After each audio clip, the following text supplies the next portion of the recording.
So, welcome to the latest episode of Gallifrey Pirate Radio, episode 165, where I am joined by two very special guests that are a part of the Ginger Chronicles. I am your host, Davey Beauchamp, and I'm joined by... My name is Stephen Hancock. I am the co-creator, executive producer, head writer of Doctor Who, The Ginger Chronicles. I directed the first episode, A Dame to Kill, and I will also be directing episode 2, A Loud Hush.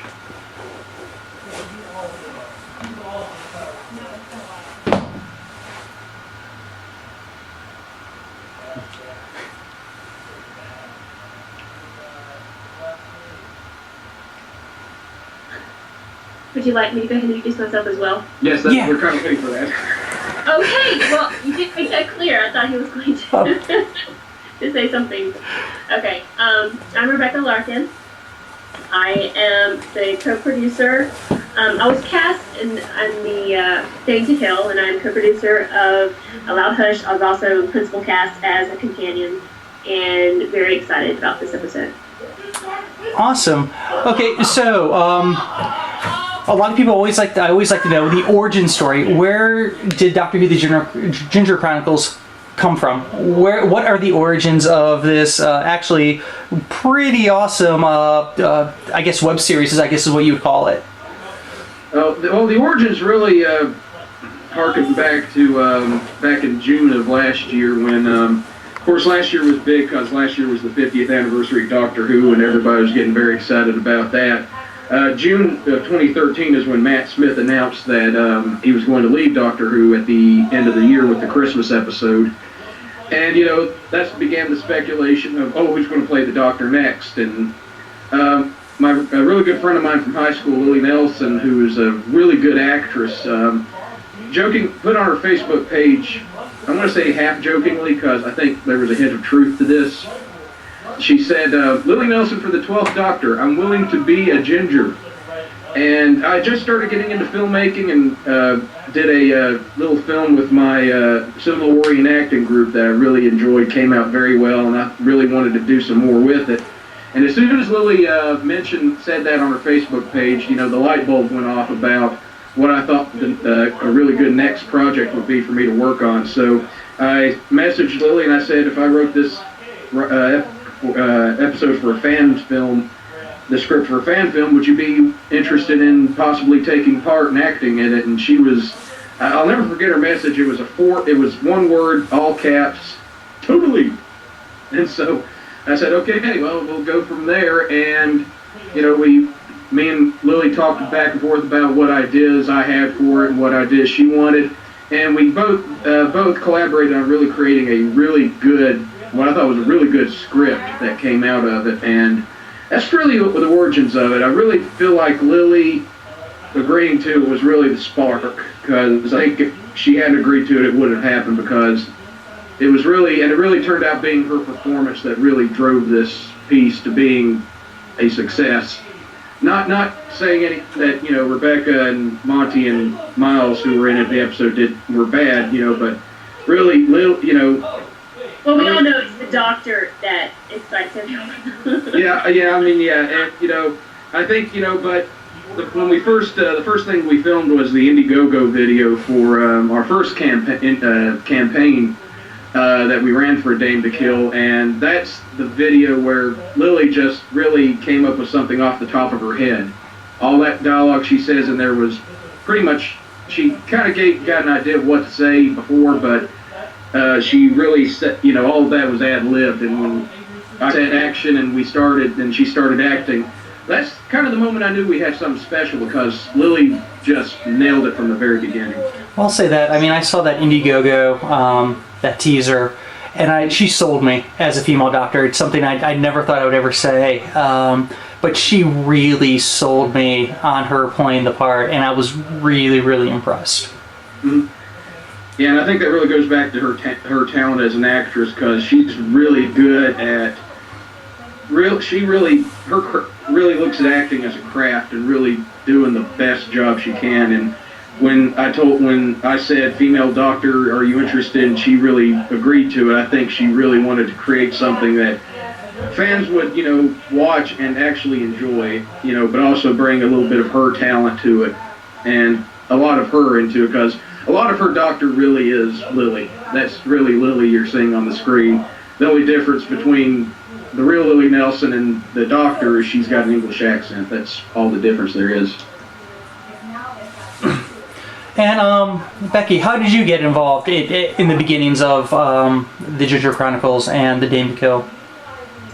Well, I met Lily on the set of Fix It and Post, and we just hit it off real well, and had really good on-screen chemistry, and just played together really well. So, unbeknownst to me, I did not know that they were working on this project, but whenever, I guess, she told Steven about me, and they asked me to audition, and I was like, oh, of course.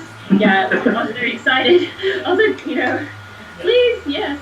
And so we had a Skype audition, and just the three of us got into a fun banter, even over Skype, just from the get-go. So like I said, like Steven mentioned earlier, we were talking, there was just kind of a magic that started from the beginning.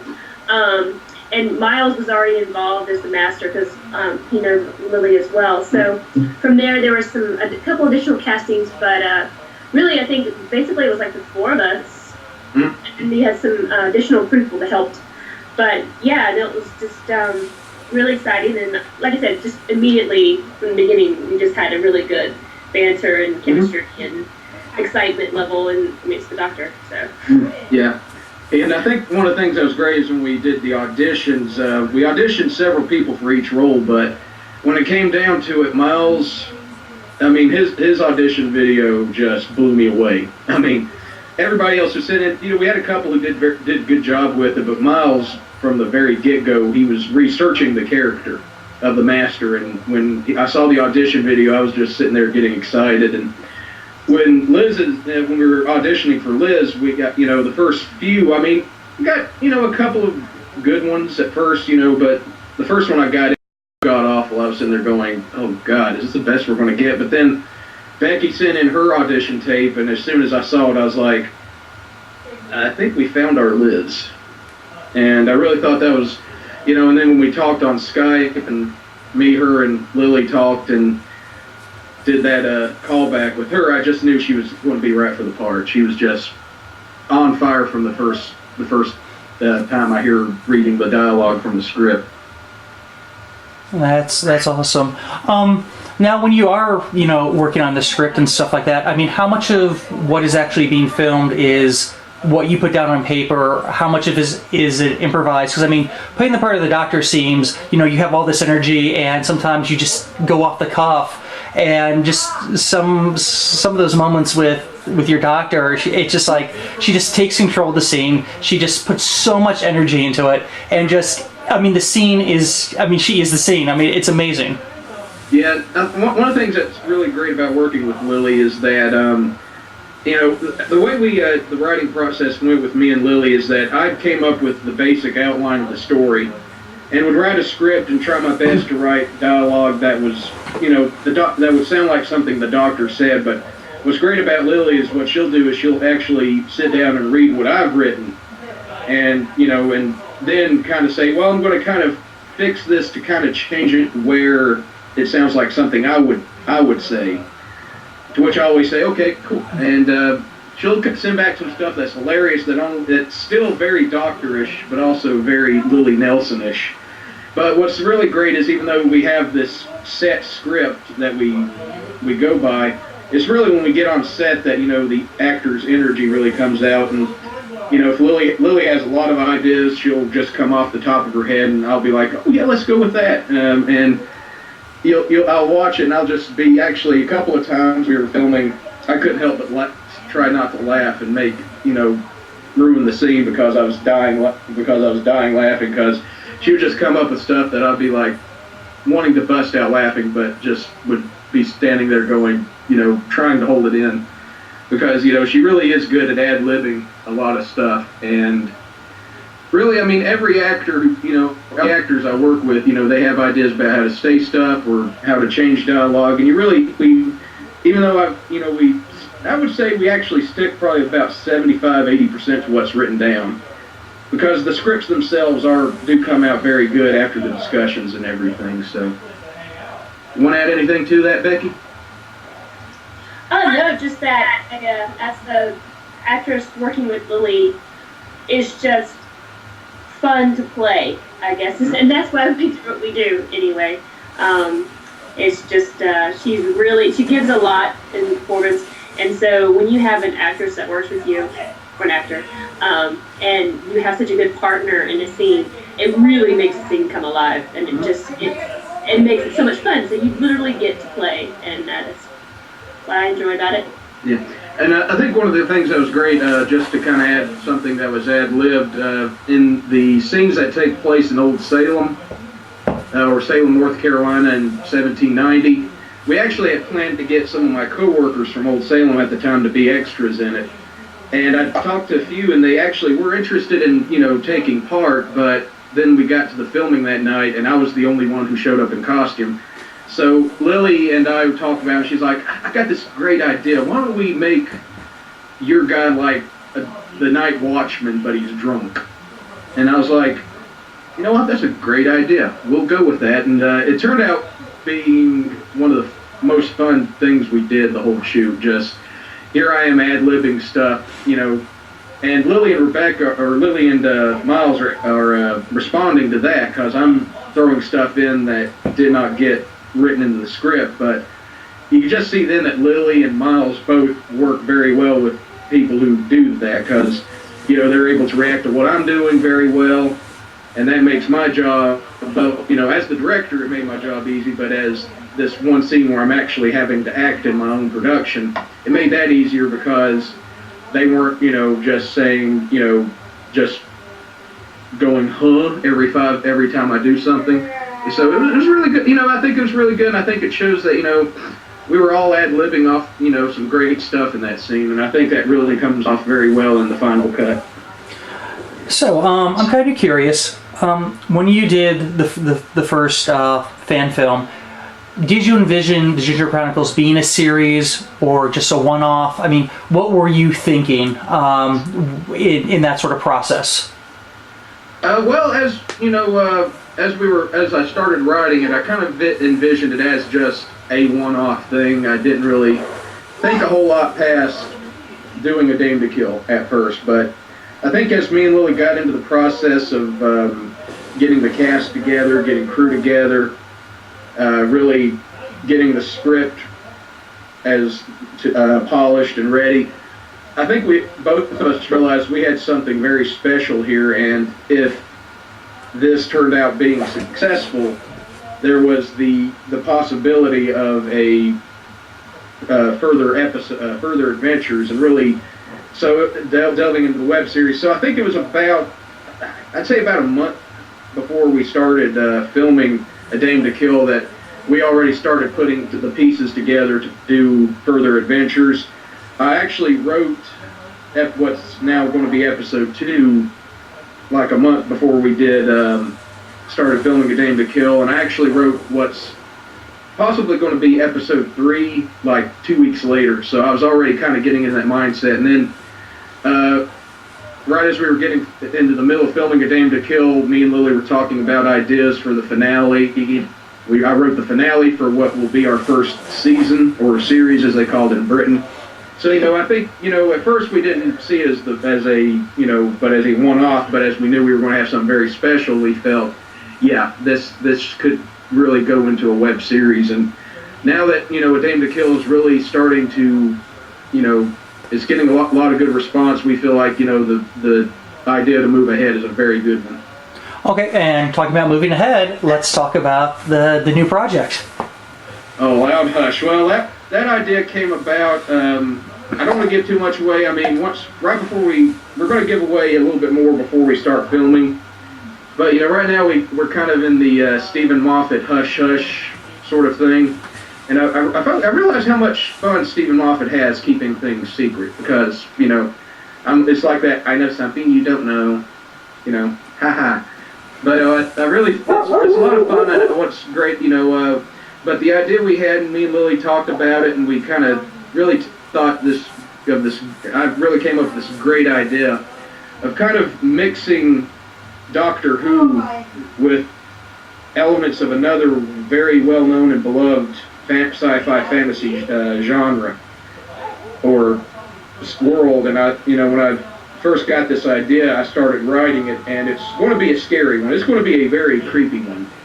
And as I was writing it, I knew this idea was going to work because I started getting chills as I'm writing these scenes where I'm like, the villain's about to kill kill one of the characters. I'm sitting there going, ooh, this is scary. So that really, and then talking, with Rebecca and Lily and Monty Hampton, who's playing our other companion, and and talking to them about it, I think we're all really excited about it because it's a chance to kind of tell a little bit of a horror story within Doctor Who, which is always really what Doctor Who has done best, telling these very scary stories, but kind of with a wink and nod to say, oh, it's okay, we're going to do all this very scary stuff, but at the end of the day, all's going to be well. So, but, and I think, kids love to be scared, so, it's kind of like, when you think Doctor Who, you think of the kids, behind the sofa watching the Daleks from, behind the sofa, and they're like, are they gone? But, so I think that's kind of what we're doing with this one. It's going to be a little bit scarier than the Daleks, but, I think it's something we're real excited about. Becky, you got anything to add? I'm just looking forward to this one. Very much so. I feel like as fun and as great as it first episode was, there's a lot of, anytime you start something, there's a lot of introductory information you have to give. Mm-hmm. And I feel like this one's in the first scene, we're diving right into the story. So it's going to move forward a lot more. It's going to have some mystery and all those good elements that Who usually brings. And so I'm just really looking forward to getting to do some of the things I get to do in this one. Oh, yeah. So Becky, what was it like moving into the role of a producer for the Ginger Chronicles? Actually, like putting on old shoes. I've done this before. So, basically, I saw, after the first one, I saw the response we were getting, and I had to take the time doing it. And then we'd mentioned even during filming then, like as Stephen has mentioned, how we want to make this arc and keep this going. And I was like, okay, the next one, and I was definitely on board for cast. But I kind of saw the need where I could kind of step in and help make this more, what should I say? Better quality. Bigger and better. I have some resources that I can utilize to get us, because we've got viewers, and that is something that says a lot to me, and people who are supporting us, and people who like what we're doing. And I have some people that will help me with a project if they know, one, that it's getting viewed, two, that production value's going to be good, and three, that it's something people will like. So when I saw the potential for this to actually get the viewership, I kind of pitched it to people that I knew. And so we've actually got a really good team coming together that will make this production value phenomenal. And we're talking about professional sound, professional cinematography, composer, it's going to take Stephen and Lily's script, and it's going to make it TV worthy, and that's just something that I couldn't do without Stephen getting through that first episode, because it's hard to ask these people, hey, can you do this, work on this independent film, and people are like, okay, but when's it going to get released? Stephen's already gotten a project released. He's already gotten a project out there, despite all the hurdles he had to go through. And people are watching it and enjoying it and are ready for episode 2. And that made my job so easy when I started pitching this to people.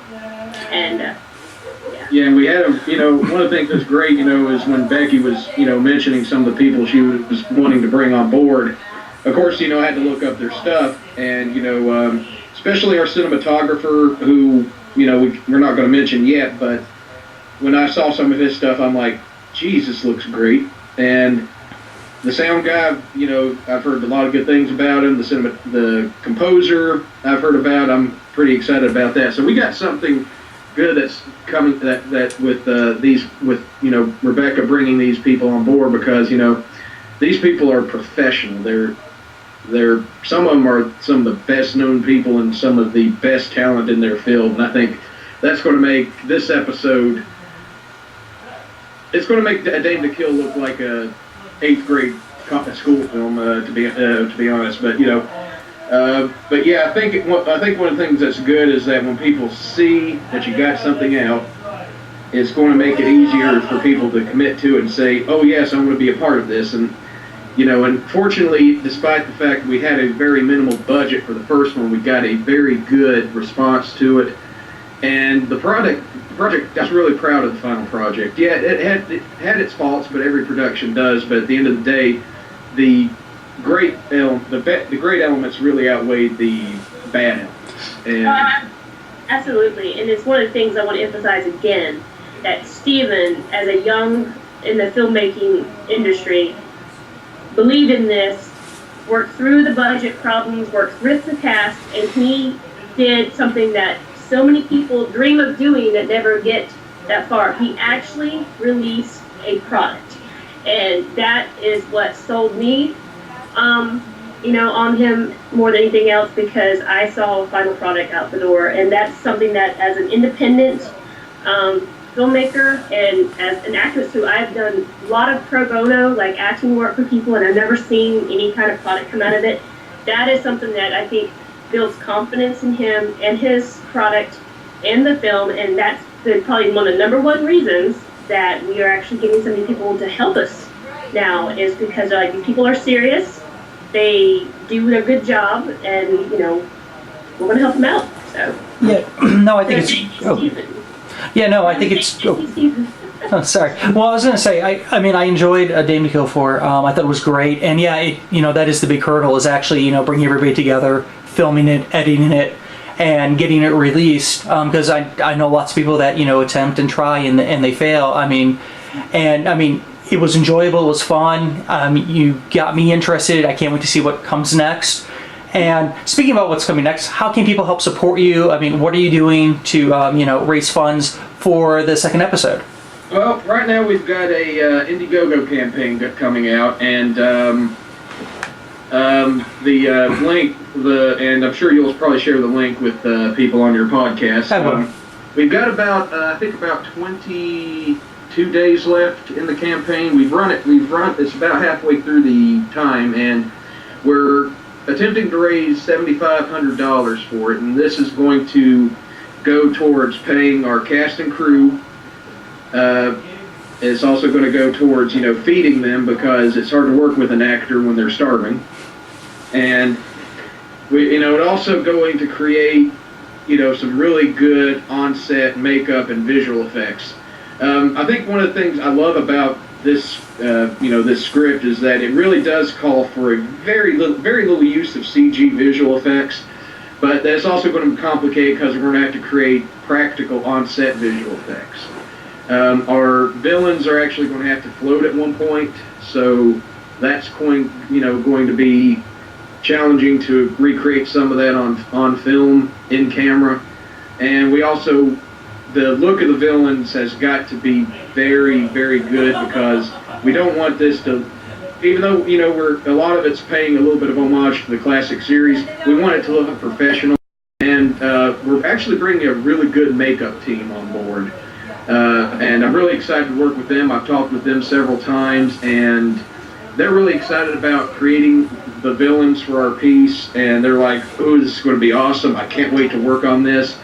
And they've already talked about great ideas about how to bring them to life, and I'm just like, this is going to be great. But at the end of the day, we really have to make sure the budget is there to pay the crew to do the job, but also to get the materials they need to create awesome creatures for us. And then again, and then of course there's the post-production aspects. We've got to be able to get an editor to edit it together, the composer to do the music for us, and there's a little bit of CG work to be done. We're actually going to redo the opening and end credits for this one. make them look bigger and better and a little flashier. And we also want those CG effects we have to look as great as they can. I mean, the first one, what we were able to do for the budget we had was really good, but we really want to make this look like something that would have appeared on BBC and really bring this into another level in terms of the production value. That's really awesome. So one thing I noticed, because I was going around your websites and things like that, is that I noticed that there was a publicity photo of the Doctor holding what I can only assume to be a new sonic screwdriver. It is, yes.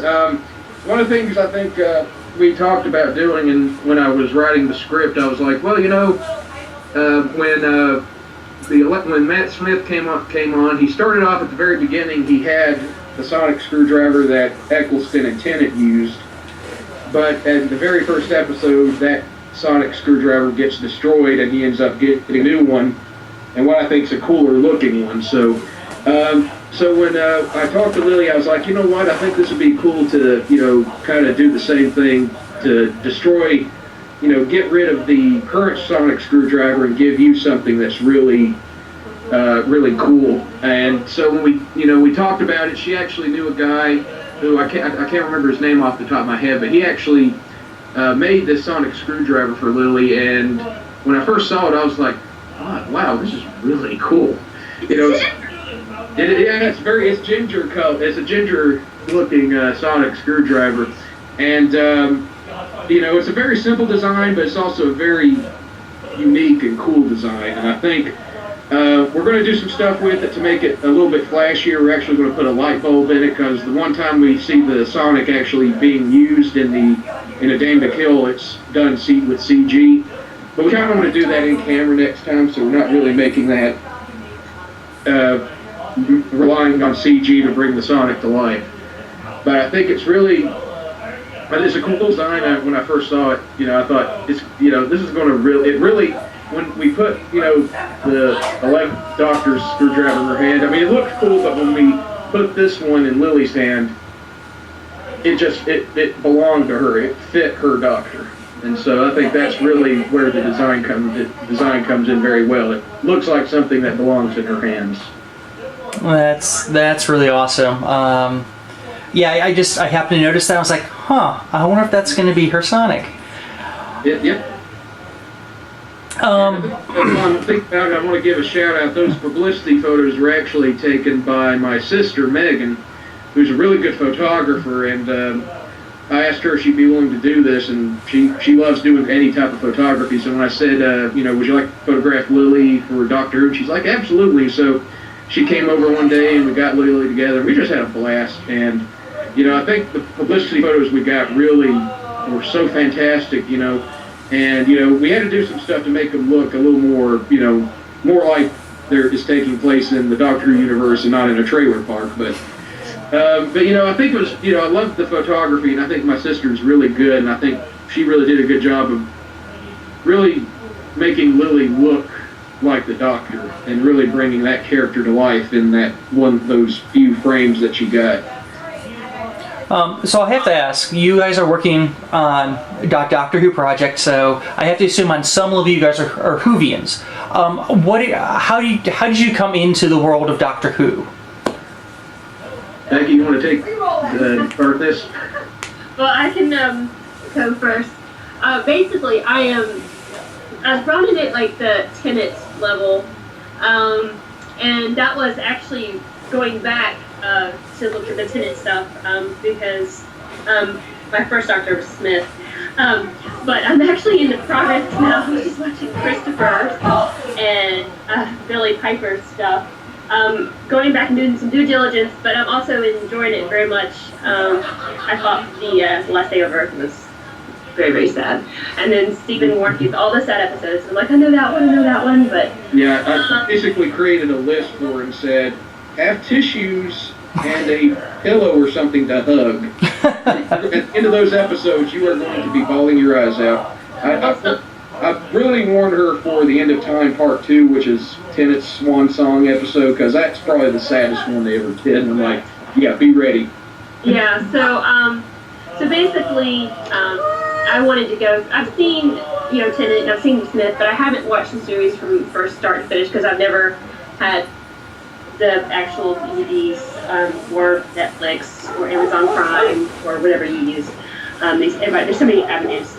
A lot of it has been probably time excuse, but no, it's just one of those things where if I'm watching it, I can't look away. So, yeah, I know, it's like one of those things. I was in here watching Christopher and Billy Piper, and then my roommates kept coming in like, "What are you watching?" All right, so, well, as far as, my Whovian life, I was in pretty much my entire life. I've actually, I'm 30 years old now, and I've actually been watching Doctor Who since I was 2 years old. My mom and dad both will tell you that I will not go to bed until I'd watch Doctor Who. When it came on PBS at like 10 o'clock at night. And it was, my earliest memories of Doctor Who are of Tom Baker.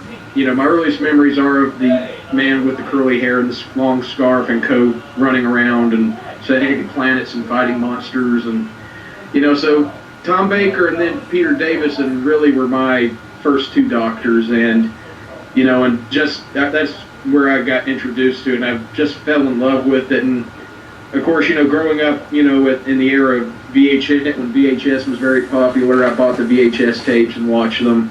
And then DVD came along, I did the same thing. And then, of course, when the show was revived in 2005, I was very excited about it. I really, at that time, I didn't, do the illegal downloading of episodes to watch them right after they aired. But, I mean, one of the things that was great was when it finally came on TV in the States to watch with Chris Eccleston, and I started watching it, it really felt like, rediscovering an old friend.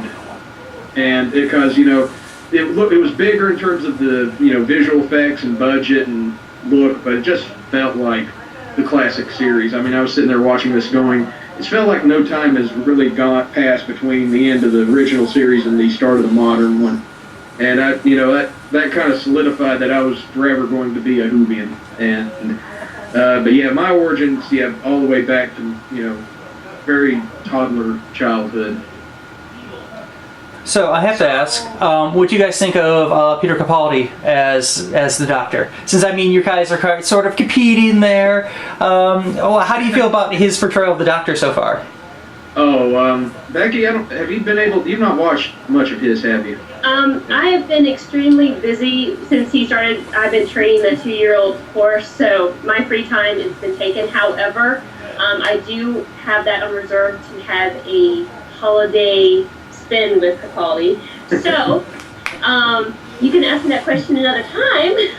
I will. I have been trying to avoid all spoilers and things like that because I'm hearing such wonderful things and I see him pop on Facebook and the Shrunken Tart. I'm like, I want to watch it so bad, but I'm really wanting to go start and finish in like chronological order. That's one of the things I really wanted to do, and so I'm saving him for my holiday time. So nice. Yeah, I've been watching it.